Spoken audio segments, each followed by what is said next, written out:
Here's Coach. Okay, best time of the year, isn't it?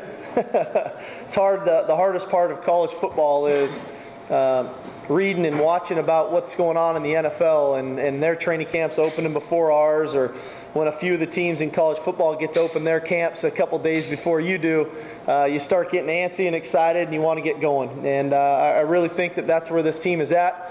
I think this team is energized. I think they're excited. I think they're really well prepared. From all accounts, it was a great summer that they had with Ivan Lewis and our strength and conditioning staff. We had a tremendous team meeting last night in a unique setting, that different than we've ever had on a lot of fronts, but probably more importantly than anything is a real leadership aspect on this team that maybe we haven't had before, that we've had to try to develop, where individuals have had an opportunity to speak, spoke up, and didn't hesitate, and were clear and to the point, which I was really impressed by them on that front. So probably as excited as ever. You know, I've said this a few times now. I think this is the best team we've had since we've been here. And I'm excited to get on the field with these guys and start to develop our younger players, continue to build our older players, continue to build on our schemes, so much of which was made about in spring of the up-tempo offense. You know, going back and reviewing spring practice, I thought it was effective for us. There's still things for us to build upon, and that's what training camp is about. It's about getting better and improving, whether it's individually or as a group. So that stuff for me is the things that I'm looking forward to. Some personnel news, so that everyone's on the same page with what we have going. Cooper Pelor has been medically disqualified, so he won't be with us this training camp. Evan Ziegler has decided to retire from the University of Washington football program. Coleman Shelton has been added to our roster and is with us now, which we're excited to have him on board. You'll see Evan Hudson play quite a bit on the defensive line here when we go to training camp, especially early on, to see if he can help us at our strong side defensive end position. Big body like himself. He will still have some role on the offensive side of the ball in some of our two tight end sets. You'll see Derek Brown getting utilized at somewhat of a fullback / tight end position, your traditional H-back spot per se. So you'll have some of that as well. Eric Kohler will be the most limited player on our roster at the start of training camp. He had a foot injury here near the end of summer, so he'll be extremely limited for the first 2 to 3 weeks of training camp. So on an injury front, that'll be the one guy. As far as our ACL guys, all coming back with Collier, Cooper, Tanagala, Lagafuena, and Jamora. They're all cleared to practice, although they will be limited in certain team settings as we work them in, but they will be out practicing, which I'm happy for those guys that they've worked their way back to get themselves to that place. Travis Feeney, probably the other guy who missed spring with the shoulder injury, is back full go, so he'll be out there at practice ready to go. And as far as our freshmen with the NCAA, we have a few guys yet to be cleared, but they are cleared to practice. So our entire team, as you see it on the roster, will be on the field for us today, ready to go. I will say this team has a real chip on their shoulder, which I think is great. They've got an edge about them right now, which is exciting. I think it's a good thing. I think that they're hungry. I'm anticipating a little bit of a feisty training camp, which is okay. It's good for us. It's spirited. I think some things that we need to work on in this training camp, which are important to us, are one, our red zone offense, our efficiency in the red zone and scoring touchdowns when we're there.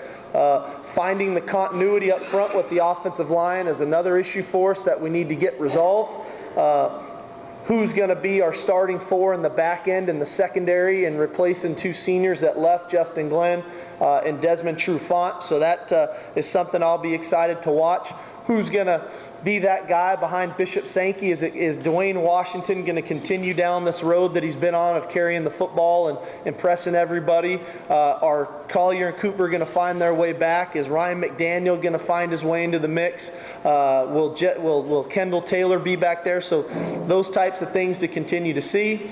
The growth at the quarterback position with the three young quarterbacks, because we're going to need those guys at some point.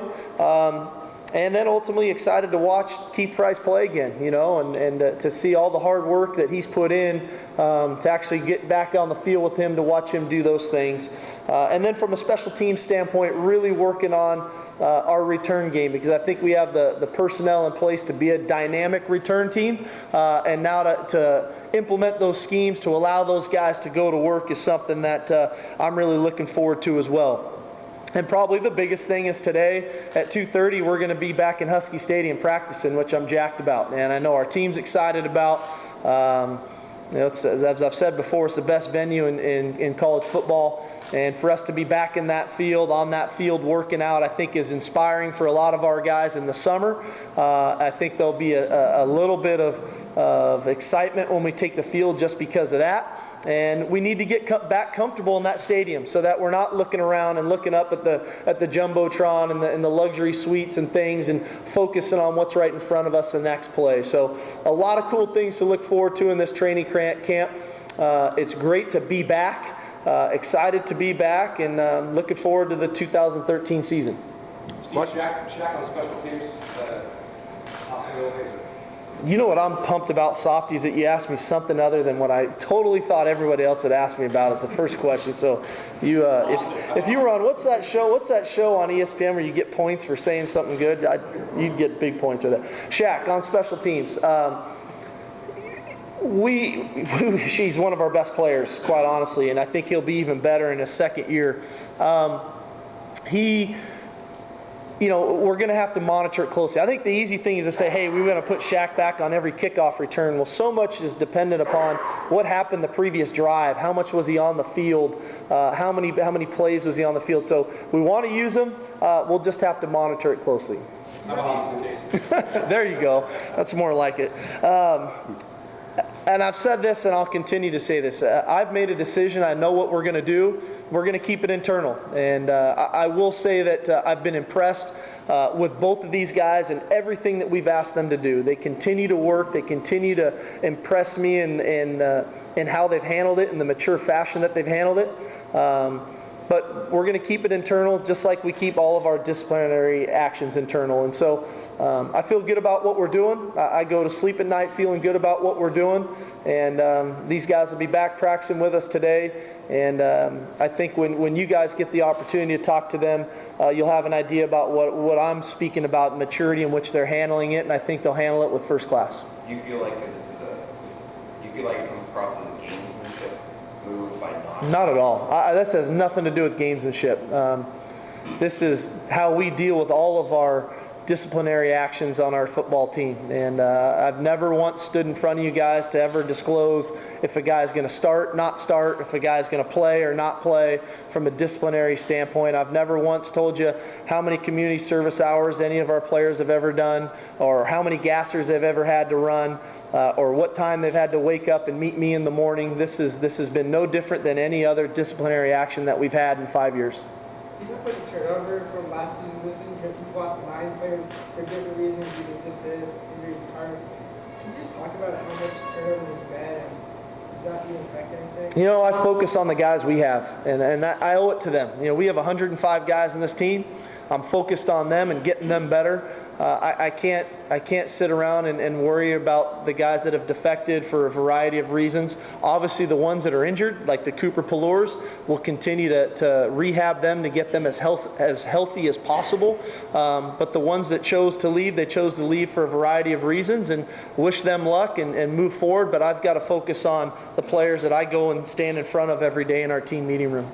Going into the season, is there 1 or 2 or 3 areas, and I know you haven't even started yet, that you're really focused on as far as developing depth, that you feel like you need to discover some more depth? Well, I think the offensive line is a natural one. I think we have good depth. I want to see how that develops.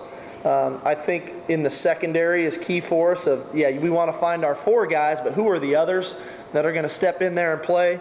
And then at the running back spot, I can't. You know, I said it last year, but I don't know if I can hand the ball to Bishop Sankey 30 times a game. You know, so we need to find who's going to be that other guy to carry some of the load for us. Can you talk about the movement that in that center of the defensive line opening into that? Does that mean you're more comfortable with Michael Hartman and Deshaun coming in? And I liked what Josh Perkins gave us in spring ball as well. I think that for us, we're looking for long, tall-bodied guys. Evan Hudson is 6'5", 6'6", 275 pounds. He provides us the body type that we're looking for at that stud defensive end spot. Sorry, you mentioned the meeting yesterday. Have you been able to really tell this team that they've kind of gotten over the rough ending and just kind of the bad? No, we're not over it. We're not over it. We're antsy. We're pissed. We're ready to go. Let's go play. We're not over it. And we won't be over it until we get to go hit somebody else. How was Keith changed from the first time you saw him to where you see today? He's put on about 30 pounds. He was a little scrawny little kid when we first got him, you know, but he's just mature. He's hardened, which I think is a good thing. You need that. He's focused, laser focused. So I'm excited to watch him go. In terms of bringing up the young guys, is this maybe the best complete incoming class you've had in terms of the talent in the area? I don't know yet. You know, I haven't been on the field with these guys. I won't know yet. But I got to see them work and see how they perform. You know, I think potentially, right? And it's a balanced class when you think about the quarterback, the running back, the receivers, the tight end, the O-line, the D linemen, the linebackers, the secondary. It's got great balance to it. But until they perform and develop and start to learn our schemes and compete, I'll have a lot more information probably in a week, 2 weeks of just kind of what I think about this class. But I think potentially they have a chance to be pretty good. Sir, you talked about an edgier training camp. Does that apply to you as well? Yeah, I'm fired up, man. I'm ready to go. I think for me, and I'm not saying other people are or aren't, I just consider myself a really competitive human being, you know, and the end of last season for me, and I don't want to dwell on last season by any means, but the end of last season for me challenged me in a sense of we have been and forever have been so good in November and so good in the fourth quarter, and our execution has been so good at the final moments of games when it came down to doing things right, and we practiced it so much that when we failed in those settings last year in the last two ball games, I almost took it personally, which I should. You know, I mean, it really hit home to me, and that I didn't do a good enough job because we didn't get it done in those moments, which I pride ourselves in our ability to finish in those moments. And so, and that aspect of it is, yeah, I'm ready to go because I can't wait to practice those situations. I can't wait to be in those situations again in this fall, and I can't wait to watch our guys excel in those moments and then feel the joy and the preparation that they put in to be in that moment and then to excel and to be successful. So yeah, I've got a little bit of an edge, and I don't mind it, you know, and I think our team feels it from me. I think they feel it from Keith.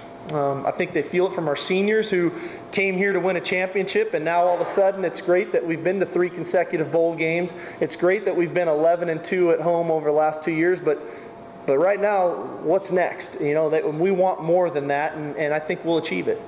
So where is Deontay Cooper as far as health percentage, I guess? Is it realistic to think that we could? I don't know. You know, again, he's going to practice. He's going to practice today. Obviously, it'll be on somewhat of a limited basis.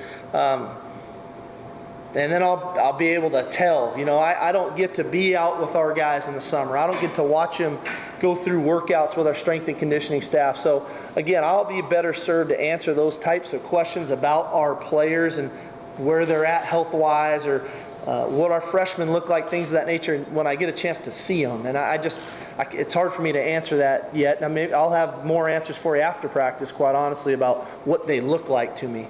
Personal nothing because of what he's gone through. Right. I mean, if we get to the Boise State game and he gets to carry the ball once, I mean, I think is a success for everybody involved, for individually Deontay and what he's been through, our medical staff and hanging with him, his teammates who have watched him fight through all of this, his family. So I think it's a success for everybody. If we can just get to that point, once we clear that hurdle, then what else do we have? You know, what else do we get out of it? But he's an amazing kid. What he brings every single day, the work ethic, the attitude he embraces for that day. You know, when he's done playing, he's going to be a public speaker, and if he's in your town, sign up for it and go listen to him. Sorry, based on spring ball and going forward,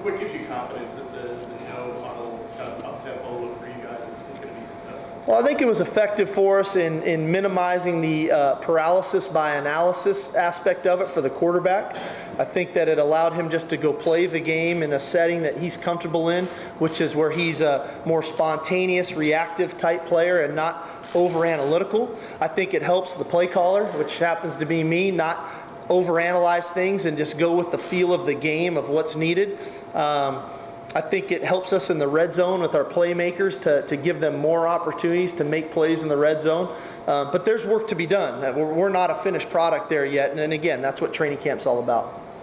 How do you move forward with your kicking group, and where does Grosnick fit in? Competition's on. It's awesome. We've got obviously Travis Coons. We got Cameron Van Winkle. We have Corey Durkee punting. We have Grosnickle now in from Colorado. So great competition. I think competition brings the best out of all of us. In a perfect world, Travis Coons isn't doing all three again this fall for us. So we'll put the best guys in position to do the things that they do well. But I think the competition starts today, which is great. And who was in the mix for the return game? Well, I mean, you could list about 12 guys. I mean, we know to get Jesse back and to get Kevin fully healthy again, which is good. We know what Jadon and Marvin, I think they're only going to get better. I think you throw in the mix a Cleveland Wallace who redshirted for us, a John Ross, a Jermaine Kelly, a potential of Marcus Peters, who was a great punt returner in high school. So we've got a lot of options that way. Obviously, we talked about Shaq a little bit earlier. It's a good problem to have, but we need to solve the problem a little sooner rather than later so that those returners can get the repetitions to be the explosive return team that we want to be. I think it's an added element to our team that can be a real factor. We just need to get going on it. Steve, do you have a feel on how much Jesse Crowder can get Greg in this? He's like the other guys, Greg, I won't know. I have to watch him today, and I'll have to watch him the next day, how he responds to one day of being on the field, then the next, then the next, then the next. So I know Jesse's he's a great worker. He's a extremely high football IQ guy when you think about all the stuff we did with him as a true freshman, even of moving him all over the field. So it'd be great to get him back 100% healthy. We'll have to wait and see, but that's no different than the other guys. How much of a luxury can you be as a guy who's got starting experience and moving around, like you said, in the offense to come back and pass? Huge. But it's a talented group, that running back group. And so it would be great to have him because I think he could provide a lot of different elements to our offense, but I won't do it until he's ready to go. So you're getting back from Boston. Is there a position battle that intrigues you more than the other? I'm sorry. Is there a position battle that intrigues you more than the other that you're particularly? I think the DBs, quite honestly, because that group has got a lot of talent. There's a lot of different varying body types. It's a big key component to our defense, the way we play pass coverage. I think Justin and Keith Hayward do a great job of coaching and teaching that. So to see who can rise up at that position is going to be fun to watch. Are you able to comment on the success of International and Jimmy Bryant being on the roster, what they did signing? Comment? Yeah, I can comment. They'll be gray shirting for us this fall. Basham obviously has some academic work to do to get qualified for January, where Jamie is fully qualified, and we know he'll be with us come January. As far as statistically, the defense made incredible jumps last year. What do they need to do to maybe take it to the next level? Well, two things I think are really paramount. One, generating a consistent pass rush is something that we've addressed and will continue to address as a staff. And two, defending the no-huddle spread. We did great in the hard-nosed, tough football games. You think about Stanford, Oregon State, USC, held them to 2 touchdowns. So those teams we were really good against. The teams we struggled were the up-tempo spread teams. So I think we benefit on both sides of the ball by doing what we're doing as an offense, going to the up-tempo stuff. It'll expose our defense to that no-huddle type offense on a daily basis, and it won't be so foreign to them come those game weeks when we're playing those teams. How much 5 for you, and I don't think there's any 6th-year seniors. Right? Nope, these are. Every guy's yours. Yep. Does that feel like kind of a milestone for you from a professional Makes me feel old. I don't.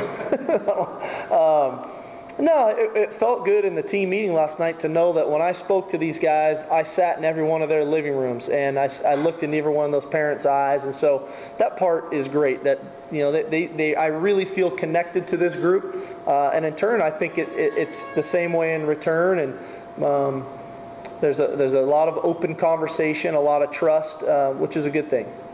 Steve, getting back to Austin, given the profile of the episode and the seriousness of taking DUI, do you feel an obligation to make statements with severity of Jacob's punishment? No, I don't. Austin is not going to be punished for everybody else's crimes. He's getting punished for what he did on an individual basis. I'm not a lawmaker. I don't pretend to be one. That's for people who are a lot smarter than me and a lot more powerful positions than me. My job is to develop a young man who I care dearly about, who is a good kid, who made an honest mistake, and has been dealt with for it. I don't feel an obligation to punish Austin for what others have done. It is a very serious deal. We have taken it extremely seriously. Our team has taken it very seriously. I think it has hit home immensely. Am I aware of what's going on in our community? Heck yeah, I am. And I feel and I grieve for those families who have lost loved ones. I'm encouraged by the fact that our state is being proactive in dealing with the laws that deal with DUIs. But Austin's being dealt with based on his incident and not what others have done. In terms of on the field for Austin, whenever it's off the field, in terms of the discipline, do you intend to do that at the end and kind of do that again this season? Or do you intend to That's not the plan as of right now. I think we have enough depth there now, especially with the influx of some of our new players, is to focus on him on the offensive side of the ball. He's got enough things on his plate right now that I don't think that we need to do that. Can you give us a couple players to keep an eye on today? Maybe a couple guys that you're excited to see out there? Oh man, I don't know if a couple's enough. I'm excited to see Levon Coleman, quite honestly. I think that just anytime you have a new tailback, you get a kind of little bit of a feel for him. I'm excited to see the three wideouts. I'm excited to see David Ajamu. On the defensive side, I'm excited to see that the linebackers. I mean, I could name off every freshman. I think some of the guys that are returning on our roster, Cleveland Wallace is a guy I'm interested to watch. Brandon Beaver, I'm interested to watch. I've heard nothing but great things about DeAndre Campbell this summer and watching him. Jadon Mickens to see if he can continue to pick up from where he left off the second half of spring. Danny Shelton to see if he can pick up from where he left off the second half of spring. Both those guys were tremendous the second half of spring for us and were really difference makers. And Dwayne Washington, because he's intriguing to me. We haven't had a back like that here, that big in stature and that fast. And the position was unique to him, so it took him a while, but I think he has a chance to be special. Can you talk in very general terms about what are the attributes you're going to look for this year to do better as well against these spread teams as you did against the power teams? Discipline, our discipline and executing our job down after down after down. I think one thing that the spread no huddle does to you, it gets you out of your discipline. It gets you out of execution mode. You line up wrong. You don't communicate well. You blow assignments. And so that piece to me is something that I'm really going to be focused on with our guys. Does it put a little more one-on-one type pressure in certain positions to make more plays one-on-one? Well, in space for sure, but I feel great about it. I think that probably arguably the strongest position group on our roster is our three starting linebackers, and I'd put those guys up against anybody in space when you talk about Travis Feeney, Shaq Thompson, and John Timu. So, and they're only just getting better. You're talking about two sophomores and a junior. So I feel good about our guys being exposed in space and then making those plays. And so it's more about the integrity of the front and that we're playing those plays properly, and then in the secondary communicating the calls. Steve, what kind of impact have you seen Marcus make just behind the scenes? Tui bleeds purple and gold, and we had him speak to the team last night about his experience here. and the 4 years he was here, and going to the Aloha Bowl, and then the Oahu Bowl, and then the Holiday Bowl, and then finally capping off his senior season with 11-1 and winning the Rose Bowl and winning a conference championship, and the journey that team was on, and some of the ups and downs, and then finally the ability to get over the hump and to take that step and to win some of those real tight games, not only at home in Husky Stadium, but also on the road. And when you have somebody who's lived it, I think it really resonates with our players, and he garners a great deal of respect from them. And I'm really excited to have Tui back because, again, like I said, he bleeds purple and gold. You mentioned the leadership earlier. Who are some of those guys who emerged in that role, and what are they? Well, DeAndre Campbell's a natural leader. Obviously, Keith Price, great leader. Shaq Thompson, John Timu, Sean Parker. Marcus Peters has really matured into a leadership role. So we have more leaders than we've ever had before, and I think that's great because not every day is everybody's best day to be a leader. You know, we all have our moments, and the more guys you have that possess that quality, the more you can spread it out, and the better off they are. Maybe anyone on the offensive line that you're asking? Ben Riva, he's just the guy's just snatched the leadership role up by the throat and is doing it. What about the new stadium? You guys haven't do it yet? They did one walkthrough. I think they're chomping at the bit like everybody to get in there. So there'll be a good deal of excitement in there.